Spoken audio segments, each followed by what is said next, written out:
Welcome back friends, मैं प्रतिभा पुनः अपने यूट्यूब चैनल पे आप सबों का हार्दिक अभिनंदन करती हूँ। मित्रों, आज मैं तुलसीदास के द्वारा रचित रामचरितमानस से अयोध्या कांड से भरत महिमा का तीसरा पाठ का व्याख्यान करूँगी, जो इस प्रकार है। शशि गुरुतिय गामी नुधुसु चढ़ो भूमि सुरजान, लोक वेद ते विमुख भा अधम नवैन समान। लक्ष्मण जी कह रहे हैं कि चंद्रमा गुरुपति गामी हुआ है, राजा नहुस ब्राह्मणों की पालकी पर चढ़ा है और राजा वन के समान नीच तो कोई हो ही नहीं सकता है, जो लोक और वेद दोनों से विमुख है, विरक्त है। सहस बाहु सुर नाथु त्रिशंकु, केहि न राज मद दीन कलंकु।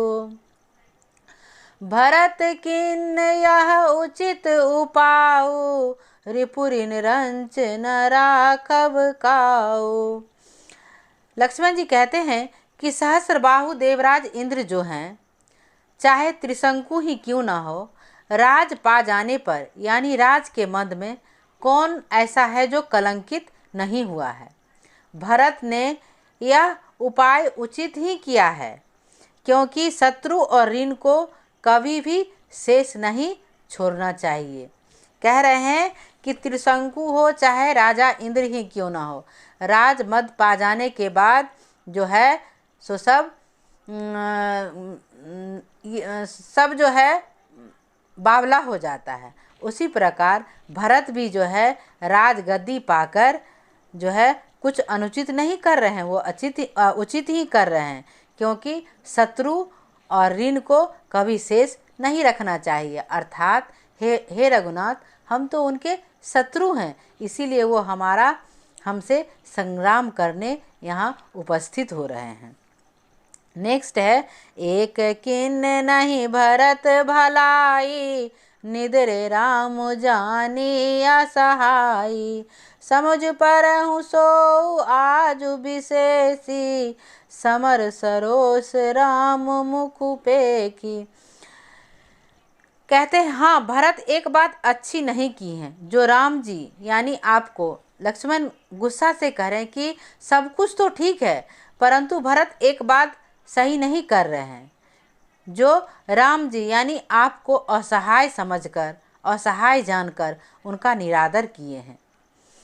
पर आज संग्राम में श्री राम जी का क्रोध मुख देखकर यह बात भी उनके समझ में आ जाएगी। उनको लग रहा है कि भरत जी जो है चतुर्गनी सेना के साथ जो है यहाँ उपस्थित हो रहे हैं, हम पर विजय पाने के लिए, यानी संग्राम छेड़ने के लिए। तो कह रहे हैं कि आज जो है श्री राम जी का मुख देख के उनको यह पता लग जाएगा, अर्थात श्री राम जी को निरादर करने का फल वो जो है स्वयं पा जाएंगे। इतना कहत नीति रस भूला, रन रट विपट पुलक मिसि फूला। प्रभु पद पंदी शीस रज राखी, बोले सत्य सहज बलु भासी। इतना कहते हैं लक्ष्मण जी नीति रस भूल जाते हैं और युद्ध स्वरूपी वृक्ष पुलकावली के बहाने से फूल उठते हैं, अर्थात नीति बात कहते कहते उनके शरीर में वीर रस आ जाता है। वे प्रभु श्री राम जी के चरणों की वंदना करने लगते हैं। उनकी वंदना करके उनके चरण रज को सर पर रखकर सच्चा और स्वाभाविक बल कहते हुए बोले, अनुचित नाथ न मानव मोरा, भरत हमहि उपचार न थोरा। कह लगी सहयु रहयो मनु मारे, नाथ सात धनु हाथ हमारे। उसके बाद लक्ष्मण जी कहते हैं कि हे नाथ, मेरा कहना जो है अनुचित नहीं मानिएगा। हे प्रभु, हम जो कह रहे हैं वो अनुचित नहीं है। भरत जी जो हैं युद्ध करने के लिए ही हमारे पास आ रहे हैं। भरत हमें कम नहीं पचा रहा है, यानी वह हमें कम छेड़छाड़ नहीं किए हैं। आखिर कहाँ तक हम सहें और कहाँ तक मन मार के रहा जाए। यह स्वामी, जब स्वामी हमारे साथ हैं और धनुष हमारे हाथ है तो फिर किस बात की चिंता। फिर कहते हैं, छत्री जाति रघुकुल जनमौ रामो अनुज जगु जान, लातहु मारे चढ़ती सिर नीच को धूरी समान। फिर लक्ष्मण जी कहते हैं कि हे प्रभु, हम क्षत्रिय जाति हैं, रघुकुल में जन्म, और फिर मैं श्री रामचंद्र जी यानी आपका अनुगामी सेवक भी हूँ। वो कहते हैं कि मैं क्षत्रिय जाति से हूँ। क्षत्रिय का कर्म क्या होता है? लड़ना, ठीक है। और रघुकुल में जन्म भी लिया हूँ और आपका यानी श्री रघुनाथ जी का सेवक भी हूँ। यह जगत जानता है, यह सब जानता है। फिर भला कैसे सहा जाए, मैं कैसे बर्दाश्त करूं। धूल के समान नीच कौन है, परंतु वह भी लात मारने पर सिर पर चढ़ जाता है। हम लोग धूल को सबसे नीच मानते हैं, परंतु उस पे भी अगर लात मारा जाए तो हे स्वामी वो भी सर पे चढ़ जाता है। उठी कर जोरी राजय सुमागा, मानव वीर रस सोबत जागा, वांदी जटा सिर कसी कटी भाथा, सजी सरासनु साय कुहा था। यूं कहकर लक्ष्मण जी उठकर अपने हाथ जोड़कर प्रभु से आज्ञा मांगते हैं, मानो वीर रस सोते से जाग गया हो। यानी उनका क्रोध जो है वो बहुत ऊपर चढ़ गया हो। वीर रस जो है सोते से जाग गया हो, उठ गया हो।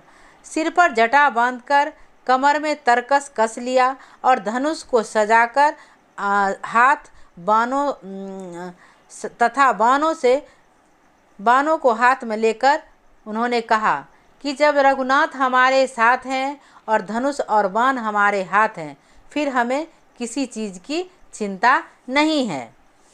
राम आजू राम सेवक जसु लेऊ, वरतहि समर सिखावन देऊ, राम निरादर कर फल पाई, सो बहु समर सेज दो भाई। फिर लक्ष्मण जी कहते हैं, आज मैं श्री राम आपका सेवक होने का यश लूँ और भरत को संग्राम में शिक्षा भी दूँ।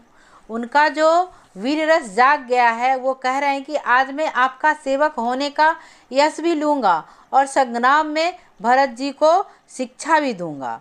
श्री रामचंद्र जी आपके निरादर का फल पाकर दोनों भाई रणशैया पर सोएंगे। कहते हैं, हे नाथ, आपके निरादर का फल वो लोग अवश्य पाएंगे। उन्हें जो है वानों की सैया पे हम सुलाएंगे। आई बना भल सकल समाजू, प्रगट करे रिस पाछिल आजू, जिमि करी निकर दलई मृग राजू, ले लपेटी लबा जिमि बाजू। फिर कहते हैं, अच्छा हुआ जो सारा समाज आकर एकत्र हो गया है। अच्छा ही हुआ जो भरत जो है सारा समाज को साथ में लेकर एकत्र हो रहा है। आज मैं पिछला सब क्रोध भी प्रकट करूँगा। वो कह रहे पिछला जो हमारे क्रोध का हिसाब है मैं उसका भी उससे बदला लूँगा। जैसे सिंह हाथियों के झुंड को कुचल डालता है और बाज जैसे लबेके को लपेटे में ले लेता है, उसी तरह हे प्रभु आज मैं भी भरत से उसी तरह का बदला लूँगा। जैसे ही भरत ही सेन समेता, सानुज नीदरी निपातों खेता, जो सहाय कर शंकर आई, तो मारऊ रन राम दोहाई। फिर लक्ष्मण जी कहते हैं, वैसे ही भरत को सेना समेत और छोटे भाई सहित तिरस्कार करके मैदान में पछाड़ूंगा। यदि शंकर जी भी उन्हें बचाने के लिए हमारे सामने आते हैं तो मैं उन्हें भी मार डालूंगा। यह निसंकोच नहीं करूंगा कि ये साक्षात त्रिपुरारी हैं, मैं उन्हें भी मार डालूंगा। इतने क्रोध में लक्ष्मण जी हैं। अति सरोस माखे लखनु, लखी सुनी शपथ प्रवान। सब लोकपति, चाहत भवरी भगान। लक्ष्मण जी को अत्यंत क्रोध में तमतमाया हुआ देखकर और उनकी प्रामाणिकता, सत्य, सौगंध को सुनकर सब लोग भयभीत हो जाते हैं और लोकपाल घबराकर भागने लगते हैं। लोकपाल जो संदेश लेकर आए थे वह यह सुनकर घबरा जाते हैं और भागने लगते हैं। जागू भय मगन गगन भई बानी, लखन बाहुबली विपुल बखानी। तात प्रताप प्रभाव तुम्हारा, को कही सको को जान निहारा। सारा जगत भय में डूब गया है। तब लक्ष्मण के अपार बाहुबली प्रशंसा करती हुई आकाशवाणी होती है। लक्ष्मण जो बाहुबली अपना दिखा रहे हैं कि मैं ऐसे करूँगा, मैं वैसे करूँगा, यह सुनकर आकाशवाणी होती है और आकाशवाणी से यह बात प्रतीत होती है कि हे तात, तुम्हारे प्रताप और प्रभाव को कौन सह सकता है और कौन जान सकता है। तुम्हें कौन नहीं जानता है, तुम्हारे प्रताप को कौन नहीं जानता है। अनुचित उचित काजु किछु हो, समझ करो भल कह सबको।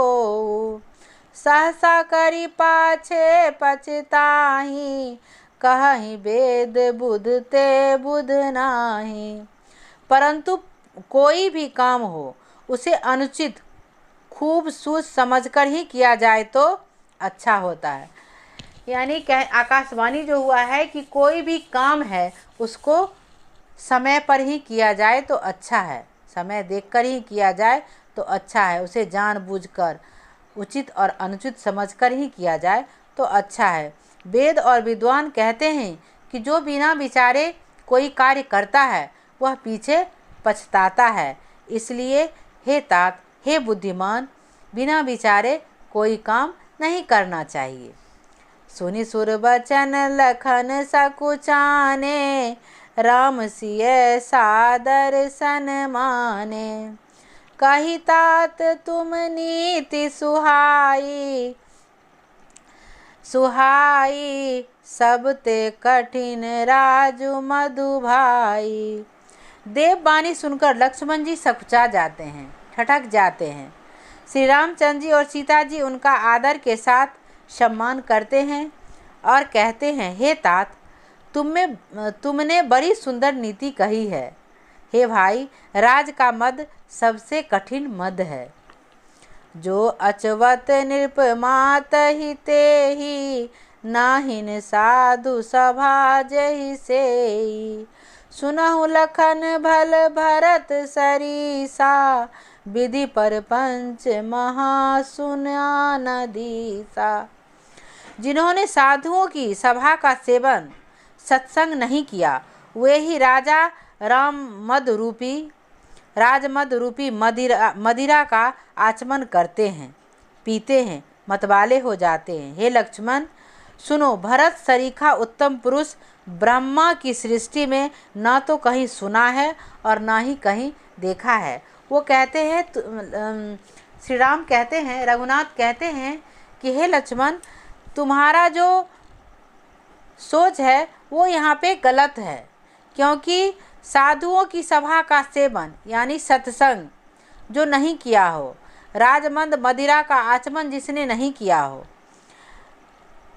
मतवाले नहीं हुआ हो, हे लक्ष्मण सुनो, भरत सरीखा उत्तम पुरुष ब्रह्मा की सृष्टि में दूसरा है ही नहीं, न देखा गया है और न ही सुना गया है। भरत ही होई न राजु मधु, विधि हरिहर पद पाई। कबहु की कांजी सिकरनी, चीर सिंधु बिन साय। अयोध्या के राज की तो बात ही क्या है, ब्रह्मा विष्णु और महादेव पद पाकर भी भरत को राजमद का मोह नहीं होने वाला है।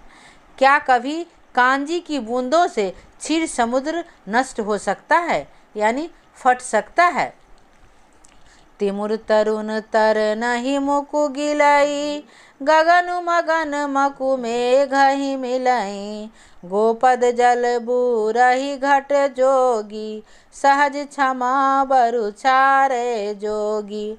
अंधकार चाहे तरुण हो, मध्याह्न हो, सूर्य को निगल जाए, आकाश चाहे बादलों में समाकर मिल जाए, गौड़े खुर इतने जल में अगस्त जी डूब जाए, और पृथ्वी चाहे अपनी स्वाभाविक क्षमा सहनशीलता को छोड़ दे, परंतु हे लक्ष्मण, मसक फूक मकु मेरु उराई, होई न नृप मधु भर तहि भाई। लखन तुम्हार सपत पितुआना, सोची सो बुद्धि नहीं भरत समाना। फिर रघुनाथ जी कहते हैं लक्ष्मण से, हे लक्ष्मण, मच्छर की फूंक से चाहे सुमेरु उड़ जाए, परंतु हे भाई, भरत को राजमद कभी नहीं हो सकता है। हे लक्ष्मण, मैं तुम्हारी शपथ और पिताजी की सौगंध खाकर कहता हूँ, भरत के समान पवित्र और उत्तम चरित्र वाला भाई संसार में और कहीं नहीं है। सगुन खीरु अवगुण जलु ताता, मिलई रचई पर पंच विधाता। भरतु हंस रविवंश तगारा, जानमि किन्न गुण दोष विभागा। फिर कहते हैं रघुनाथ जी, हे तात, गुण रूपी दूध और अवगुण रूपी जल मिलाकर विधाता इस दृश्य प्रपंच को रचा है, परंतु भरत ने सूर्यवंश रूपी तालाब में हंस रूप जन्म लेकर गुण और दोष का विभाग कर दिया है, यानी दोनों को अलग अलग कर दिया है। गही गुण पै तजी अब गुण बारी, निज जस जगत किन्न उजियारी। भरत कहत सुनुशील सुभाऊ, प्रेम पयोधि मगन रघुराऊ। गुण रूपी दूध को ग्रहण कर और अवगुण रूपी जल को त्याग कर भरत ने अपने यश के जगत में उजियाला कर दिखाया है। भरत के गुणशील और स्वभाव को कहते कहते श्री रघुनाथ जी प्रेम समुद्र में मग्न हो जाते हैं। उनकी जो प्रेम है, भातृत्व प्रेम है, उसमें वो खो जाते हैं। मित्रों, अगर आपको मेरा वीडियो अच्छा लगा हो तो लाइक, शेयर एवं सब्सक्राइब जरूर कीजिएगा। धन्यवाद।